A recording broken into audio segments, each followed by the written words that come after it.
This month, Doctrine and Devotion is brought to you by Ligonier Ministries. You can sign up for Table Talk Magazine through Doctrine and Devotion and receive a big discount. Stay tuned for more details.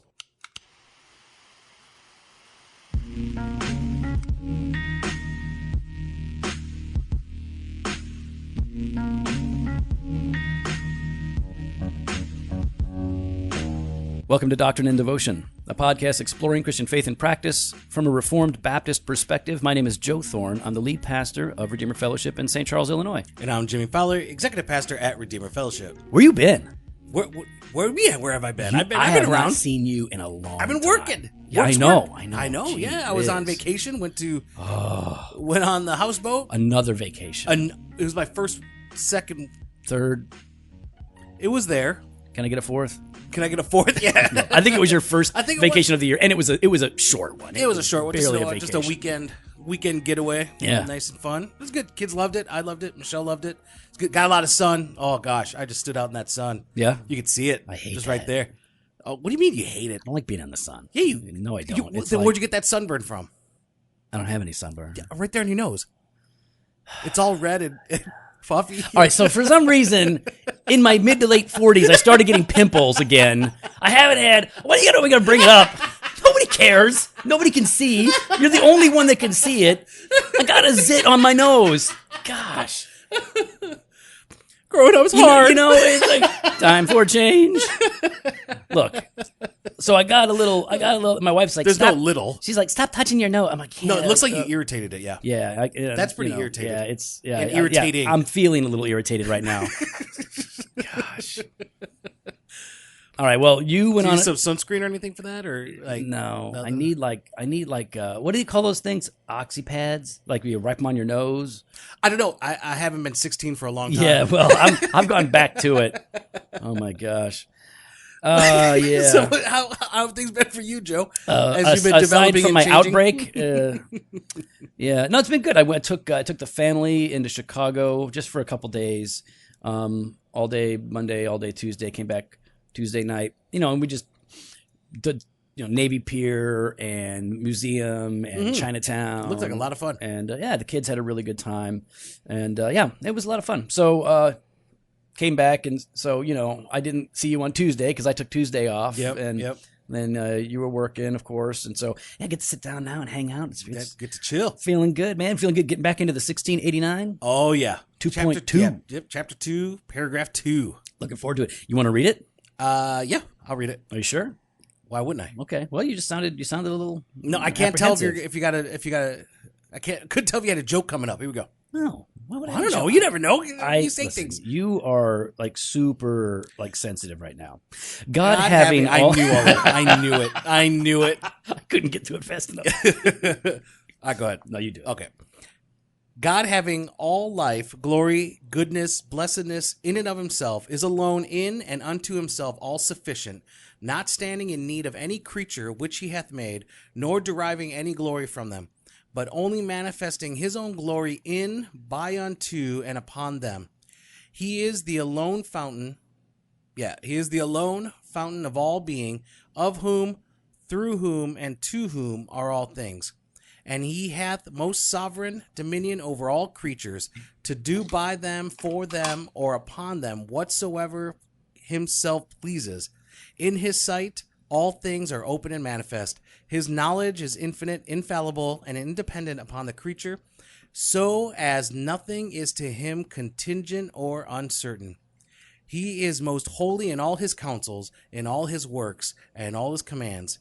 To him is due from angels and men whatsoever worship, service, or obedience. As creatures they owe unto their Creator, and whatever he is further pleased to require of them. Man, good stuff. And it's, again, we're in this chapter on, God and the Holy Trinity, and it's high concept, deep theology. Like, oh, yeah. None of this is simple, trite. It is all profound. It is all, for me, when I read these things, it's very devotional. Yeah. You know, it makes me think, it makes me pray, it makes me marvel. If I'm actually reading it, you know, thoughtfully, it makes me want to worship. And so you get to something like paragraph 2 in the 1689 chapter 2, and yeah, it gets me excited about the God who really is, the God who has revealed himself. And once again, in this chapter, we get a picture of God that this is not the God we would invent. This is no. Humans don't, like, a God that doesn't need us. Yeah. A God that doesn't derive glory from us. Yeah. A God that can do whatever he wants with us. That's not what we would generally come up with. And it's not. It's also a God that is not necessarily proclaimed often in our culture, right? Right. This idea that, God created me because he needed me. He was lonely. He was. We hear that a lot. We hear that in a lot. songs and in sermons. Exactly. Or I'm trying to think of just other stuff. Oh, that God wouldn't do anything to violate our free will, or he would. Yeah. Yeah. No. Well, he knows that I come first. Oh, exactly. You know, you are. He's got to respect me. Oh, before he wrecks you? No, he won't, because that would violate my will. Oh, gotcha. He's got to respect your authority. Yeah, my authority. I like that. All right, so we were looking at this, and we thought, well, why don't we just talk about it in 3 parts, right? Yeah. God doesn't need us, God doesn't derive glory from us, and God can do whatever he wants with us, right? Sure. Why don't you go ahead and start with God doesn't need us? You already started that, right? God doesn't need us, and you see this in the very beginning here. God having all life, glory, goodness, blessedness in and of himself, is alone in and unto himself all sufficient, not standing in need of any creature which he hath made. So, like you said already, God didn't create us because he was lonely. And this, like, God is just sitting there going, man, I wish I had a friend. I'm so bored right now. Oh, yeah, man. God is like Joe in high school. Oh, friendless. yeah. No, I had friends. What are you talking about? He had Father, Son, and Holy Spirit.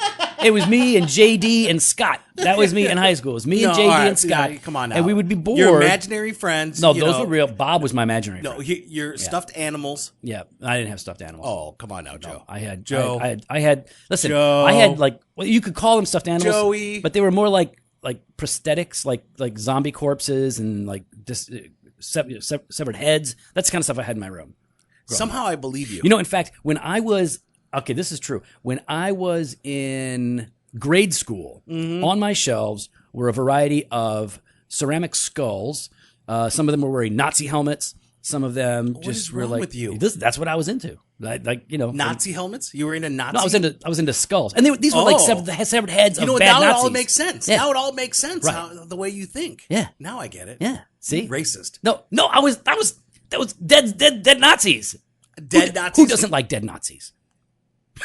I'm just saying, like, so anyways, people, they paint this picture like, the reason God made you is so that he could have a relationship with you. Yeah. And the reason he could love upon you. Yeah. And there's an aspect in which, yes, God created us to be in relationship with us. Sure. To a degree, that's true. But it's not because he was lonely or incomplete that, he's not Jerry Maguire. He doesn't look at us and say, "You complete me." He doesn't do that. Now, he wasn't lonely, and why wasn't he lonely? Well, like you said, because he's all sufficient in and of himself, right? As Father, Son, Holy Spirit, having this eternal communion, right? In himself, yeah. Like Jesus even refers to this, right? In John 17, where he speaks of the glory that I had with you in the beginning, right? Yep, And so there was this love, this glory. In fact, the Orthodox tradition. I read a book from, I forget who it was. Boy, it was years ago. And they had a great this book had a great take on the love within the Godhead, throughout eternity, before creation, during and after creation. It was really amazing, and it helped me to see, like, what, God was not just fine before creation. He was perfect and content. But his really good way but to his put plan to create really has to do with the manifestation of his glory, which we're going to get to in just a minute. So he didn't create us because he was lonely. Yep. And this also means if God is self-sufficient, he doesn't need us to accomplish his purposes, right? Oh, yeah. Not even in this way. He doesn't, like, God doesn't need Jimmy. He doesn't need Joe to have a podcast or to lead in a church. He didn't. Though he has ordained and, clearly. He listens to it.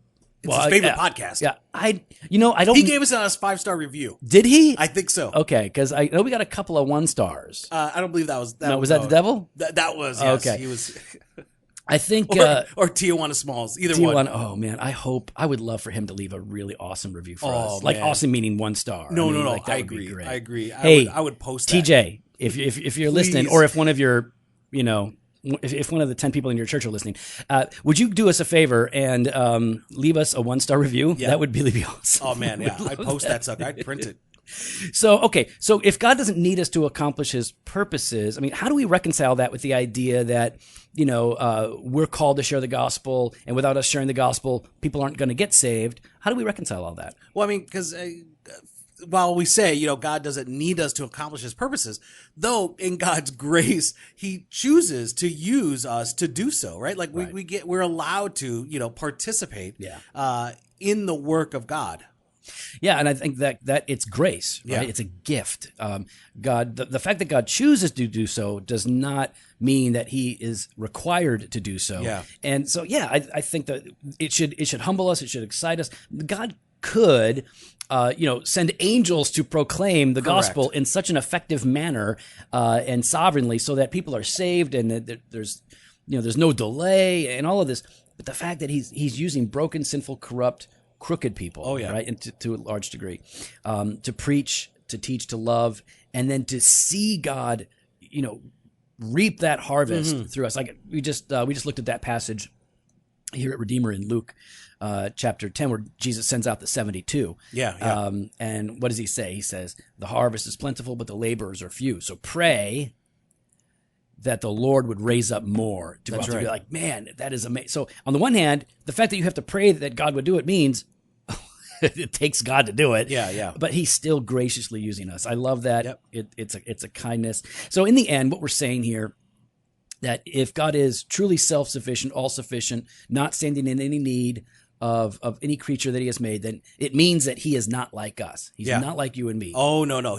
Joe is needy. I'm high maintenance. My wife my says. goodness. I'm high maintenance. You are really a high maintenance podcast. Oh, and you're not high maintenance. No. Oh, please. How am I high maintenance? Oh, really? Yes. Hey, I'm going to ask, first of all, I would like all of you to chime in. Is Jimmy high maintenance? What are you talking about? Hashtag Doc and Devo. I'll try and get Michelle, his wife, to comment on this as well. No, Who's high maintenance in that relationship? You or Michelle? That's right. That's it might right. be me. Your smiling eyes tell it all. No. I'm particular. Yeah, that's what I say. I like things a certain way. Yeah, but my way is right, though. Your way is just my weird. Way's right. No, it's not. It's not. No, it's not. You're just high maintenance podcast wife. Okay. So then we talked about, We all knew. So God's not dependent. Yeah, he's not needy. He is not like us. Secondly, God doesn't derive glory from us. Whoa. Whoa. Whoa. I know. I'm sorry, Snowflake. We're gonna listen.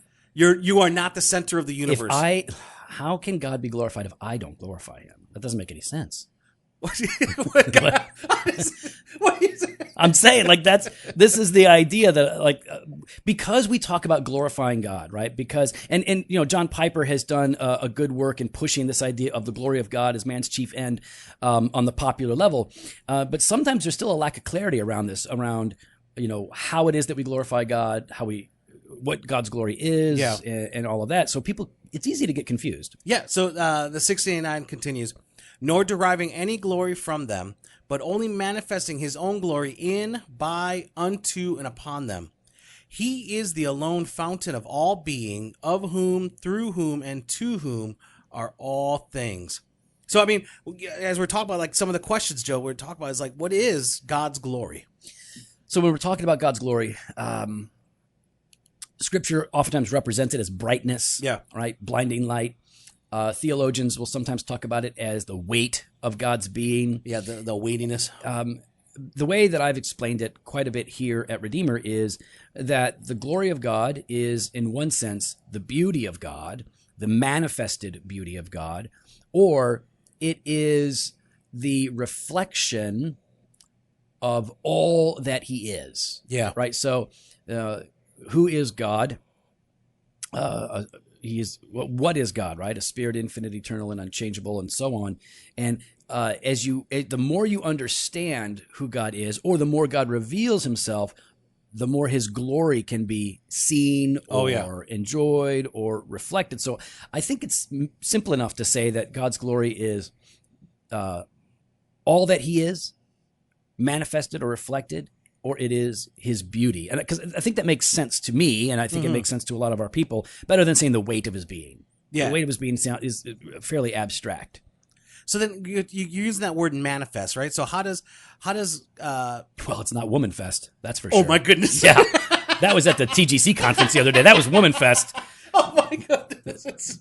Gospel Coalition Woman Fest. Oh, stop. Did you go to that? No, I didn't go. Well, your wife went. Yeah, That's she right. went. She went. Yeah, it looked like a good time. So Yeah. how is God's glory manifest, right? I mean, I think we've talked about it in two ways. Yeah. In his work and in his people. So when we talk about in his work, I mean, I think we're talking then about the gospel, right? We're talking about salvation. We're talking about the freedom and salvation that we have in Christ. I mean, I think of 2 Corinthians 4. Oh, go ahead. Sorry. No, go. You do it. 2 Corinthians 4, 4-6.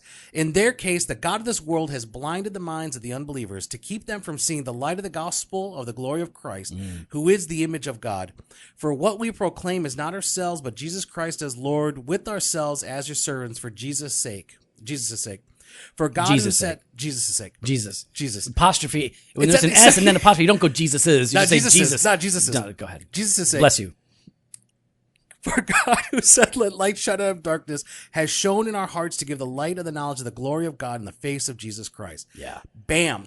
Where your eyes are, where the Spirit reveals and opens the eyes and turns this heart of stone to a heart of flesh. It's the brightest manifestation, or the clearest manifestation of God's glory, right? Yeah. Because throughout the Scripture, God's glory is manifested in different ways and in parts, right? So, you could say, here comes a little biblical theology. Go ahead. I'm just saying, like you see God's glory manifested in creation, right? Yep. That's one of his great works. Yep. He creates Adam and Eve. Like there's glory all over the place because they're made in his image. Mm-hmm. Even when they sin, break the law, and are cursed and cast out of the garden, and then God puts a flaming sword in the hands of an angel to guard it, right? Even there, his glory is being manifested by this work of judgment, and so on it goes. Like in the flood, we have this manifestation of God's glory in the form of judgment or wrath. Yep. But as well as salvation and patience, right? With Noah and his family. Yep. So you see judgment and redemption, right? You see condemnation and salvation throughout. So in all of God's mighty works, in Exodus, when God is speaking through Moses and preparing to deliver his people, plague, right? And that is a manifestation of his glory too. But I think you're right that where we see it most clearly, most brilliantly is in the person and work of Jesus, because there you have judgment and salvation, right? Condemnation and redemption in one person in all of his works. For those who believe. So I mean that's really where God's manifestation is most clearly manifested. So how do we see it though in his people?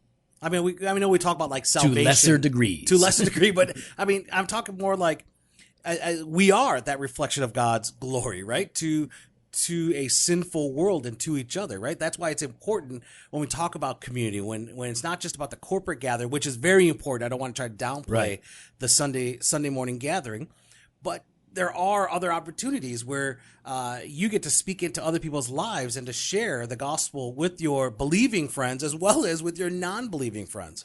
Right. We're ambassadors for Christ. We are witness bearers. Not just about everything we say, but how we act, talk. Right. Our attitudes. That old children's catechism for boys and girls, right? How may we glorify God?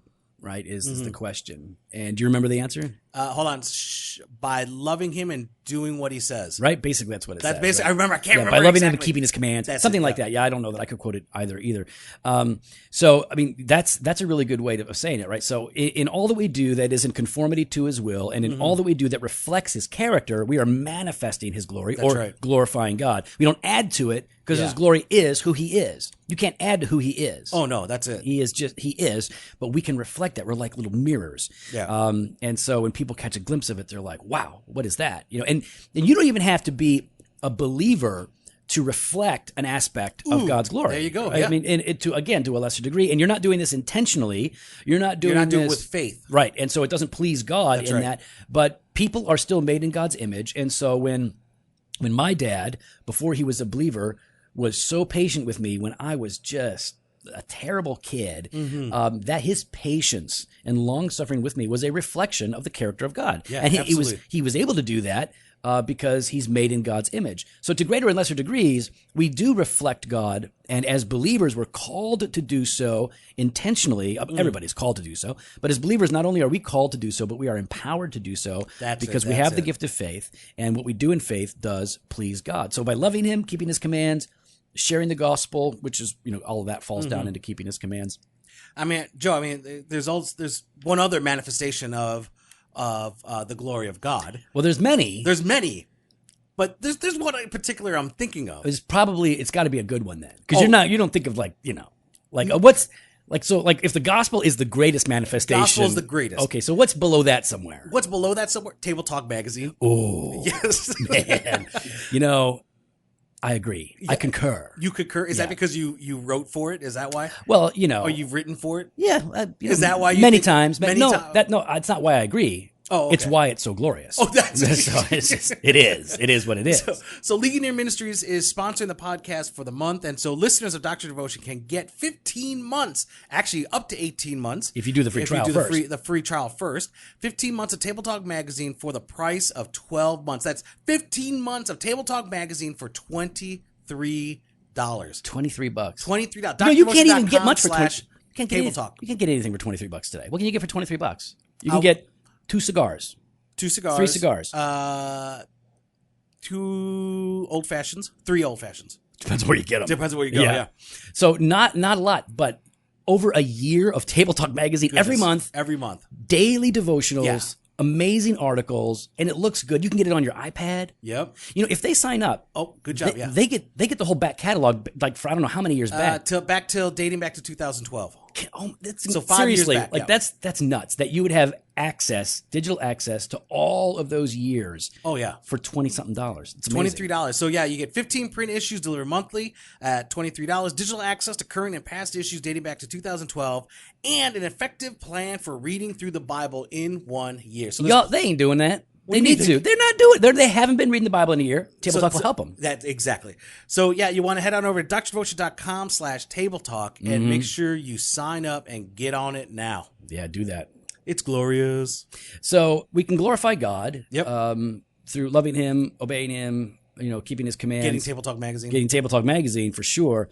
But then throughout this lengthy paragraph, one of the things that's really clear is that God can do whatever He pleases. He can do whatever He wants. Not whatever He pleases. Whatever He wants. Joe, whatever. Whatever He wants. Whatever. You're saying anything? Anything. Oh, my goodness. I don't think He can. He can. Now, listen, some people are like, well, He can't sin, can He? No, He can't, because that would not be in accordance with His nature. But could He lift up a rock so large? Wait, could he create a rock so big that he couldn't lift it? The answer is no. Actually, you can answer that one. He could not create a rock. No, because that, again, would be a violation of his nature. So anyways, trying to throw something at me you can't answer. You can answer that. What's wrong with you? What are the other ones? So how many angels can dance on the head of a pin? That's not what He does. No. And angels don't dance. First of all, that's why that's a dumb question. No, yes, they don't. No, as Baptist, you are going to be wrong. Oh yeah. As a Baptist, you're going to get to chapter and verse where angels dance. They fly. Fly dancing. It's a thing. It's a thing. Angelic fly dancing. Mm-hmm. Like the Fly Girls. Remember that? In Living Color. Okay. Where J-Lo got her start. That's right. Yep. That's right. And Jim Carrey. Yep. Mm-hmm. Damon Wayans. Mm-hmm. Man, I could start going. Bill Gates. Wait, what? Yeah. Who was it? Yeah, he was a producer. Bill Gates. Executive producer. He's the guy that spearheaded the whole thing. Mm-hmm. Gates. Yep. Google it. But you're not saying Bill Gates Microsoft. I am. No, you're not. That's exactly what I'm saying. Stop it. All right, so here's where we read that God can do whatever He pleases. God hath most sovereign dominion over all His creatures, to do by them, for them, or upon them whatsoever Himself pleases.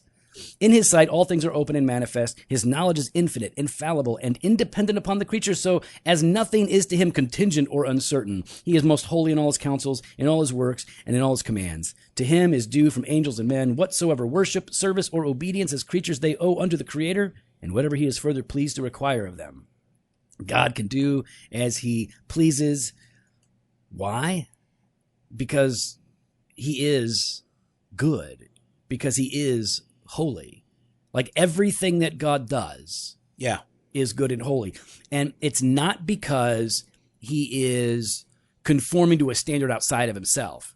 Like this means that there is never going to be a time when we can look at what God does and say, you just did something wrong there, God, because you violated this principle over here that I believe in, because God, in other words, God isn't good because he does good things. God is good, and therefore whatever he does is good. Bada bam. Now, again, we have seen a communication or a reflection or a revelation of his nature, so we have some insight into what he would do and would not do. Yeah. But whatever he does, our job is not to debate it, pick it apart. Our job is not to quarrel. It's like not a right that we have. Our responsibility is to understand it, embrace it, and respond to it in a way that he deems to be appropriate. So he can do what he wants to do because he's God, and we are his creatures, right? Like if you make something, you create something. Like let's say one of my kids creates a little clay figure. Now maybe they created it to strap it to a bottle rocket. Not that we were lighting those off the other day. Oh, I'm sure you were. I was shooting my boys with Roman candles. Put them down in the yard, start shooting Roman candles. Yeah, teach them how to play tag with them. That's what's fun. It's good. We gotta have fun. Yep. So we they can do that, right? I made this clay figure and I want to put it on a rocket and I'll set it up and have it explode, or I want to create this and I want to put it on my shelf.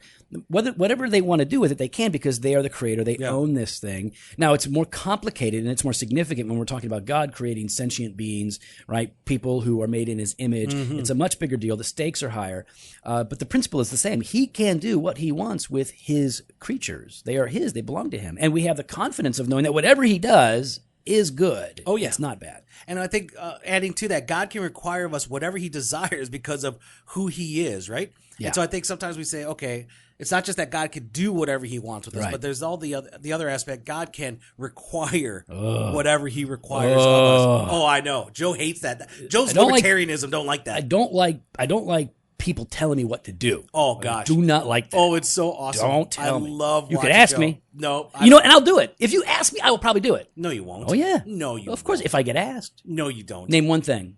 Okay, besides helping somebody move. Yep. Okay, besides that, picking them up from the airport. I'll do that. No, you're the one that doesn't do that. Of course, you refuse to do that. I refuse. I do it, though. I did it for you once. That was honestly the first time I've done that in years. But Jimmy will send a car. I'll send a car. Wait a minute, though. Surely your own mother, surely if your mom was coming in to see you on the airport, surely then you would drive to pick up your mother, right? I sent a car. Oh, yeah. I don't even pick up my wife from the airport. No. You know what? She deserves some alone time. Exactly. You know what? You just get in that. Why? Okay. Enjoy the wine in the back. Why don't people like the idea? Well, first of all, why don't people like being told what to do? Like me, I don't like people telling me what to do. But then, like on a deeper level, the idea that somebody can just tell you what to do and you have to do whatever it is. Why do we reject this idea? Why is it hard? It has to do with pride, control, the idea of freedom. I think part of that is we're prideful people and arrogant people that think that we should be in control, that I know what's best for me at all times.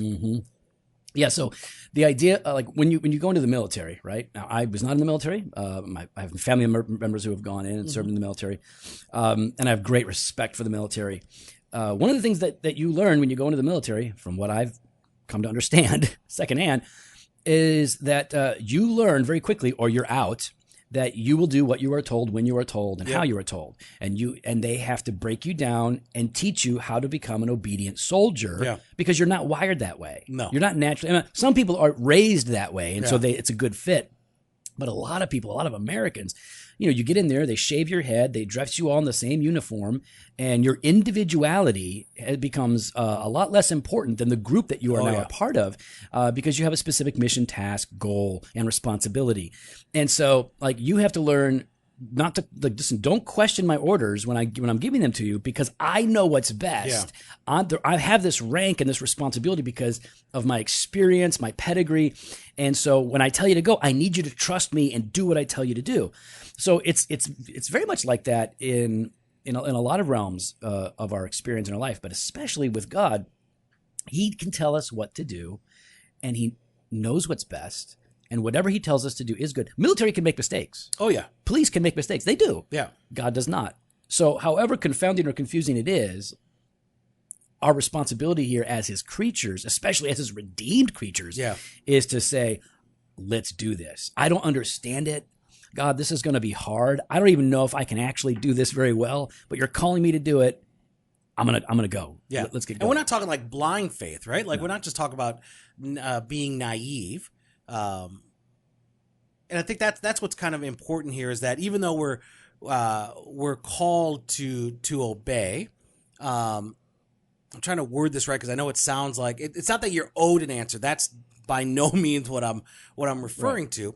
But it's okay, I think, to as like you're trusting. All this is it's a process of sanctification and this process of trust that and faith as you're growing in that. Yeah, and the good thing is God has given us His Word, right? Thousands of pages. We've got 66 books, all these different forms. So when He does call us to do something, like you said, it's not just a leap in the dark. We have all of this. We have this great resource that we can look into to have greater understanding as to, well, why is he calling me to do this, and what does this really look like, fleshed out in a person's life, and how am I supposed to do it? And like we have all of this revelation that helps us in responding well to God's commands, right? So I think we naturally don't like the idea because of what you said, right? There's pride, there's arrogance, the concept of freedom. Like, I want to do what I want to do, and I don't want anyone to, overstep their bounds, right? This is America.